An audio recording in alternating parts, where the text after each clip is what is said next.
Hi, it's Stacey Marlowe from Torquay CID. How are you doing today? I've been better, thank you. Okay. Is now an okay time to have a chat with you? I don't know why. Well, it's up to you if you want to talk to me or not. It's about the allegation you made about the sexual assault. Oh, right. Oh, yeah, you said you were going to call back. Like, was it the next week? Yeah, sorry. I've been at Crown Court in a murder trial, and I needed to sit down and have a conversation with my supervisor about it because it's a serious allegation. When we spoke at length, didn't we? And I had quite a good idea of what had happened. We've discussed it and looked at it evidentially, and my supervisor and I have looked at the legislation around it, and what we have, I'm afraid, is not an offence. I know you'll feel very unhappy. I know you feel very uncomfortable around what happened, but there has to be an element of intent if someone's to be accused of something. And what you've described to me is feeling uncomfortable having had sort of sexual relations with someone. Yeah, it was basically because I had been accused of stuff in the past which you people have done nothing about. This isn't about evidential stuff. This is about Devon and Cornwall Police victimising me and abusing me and harassing me, which is what you've always done. Mr. Woodcroft, I haven't done that. I haven't done any of those things. I haven't. I spoke to you at length. I listened very carefully to what you said because I understand it's a really difficult thing to talk about, and I was grateful that you took the time to speak to me.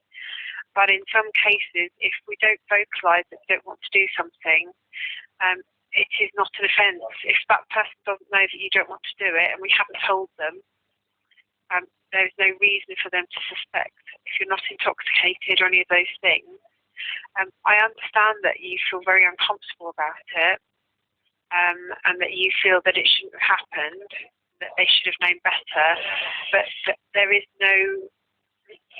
It isn't an offence. Have you heard the recordings that I had to make to safeguard myself? No, you haven't. So, yeah, it is just Devon and Cornwall Police victimising me again. You people have been harassing me. I mean, you placed my health at risk. I haven't been harassing you. Devon and Cornwall Police have as a whole. You know, they do. I've got evidence that you people have ignored attempted murder against me. Your colleague tried to claim that a knife crime didn't occur, even though there were 2 witnesses and CCTV footage. Your criminal colleagues have placed my health at risk by exposing me to potentially infected blood. You are a criminal organisation of disgusting, cruel, evil people that have repeatedly put me through absolute sheer hell. Right. I know this is no, you know, I haven't done any of those things. I don't care. You work for the same organisation. Okay, all right. I'll leave the conversation there because I know. I'll submit it for closure. It'll be reviewed by an inspector. If the inspector finds that they don't agree with me, and they don't agree with my supervisor, then it will be reviewed.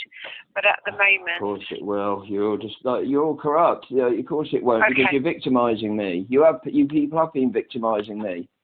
Okay, I'm going to leave it there, but I'm sorry to pass this news to you, and I am sorry that you experienced that. But in terms of criminal offences, that isn't one. Right, taking advantage of somebody who's homeless and, you know, an emergency accommodation. In terms of what we're talking about, that's not a criminal offence. Even though I've actually taking advantage of a vulnerable person, of course it bleeding well is. All right, I'm going to leave it there, Mr. You haven't even heard the evidence that I've got. Just goes to show how corrupt you people are. Okay. All right. Thank you, sir. Thank you.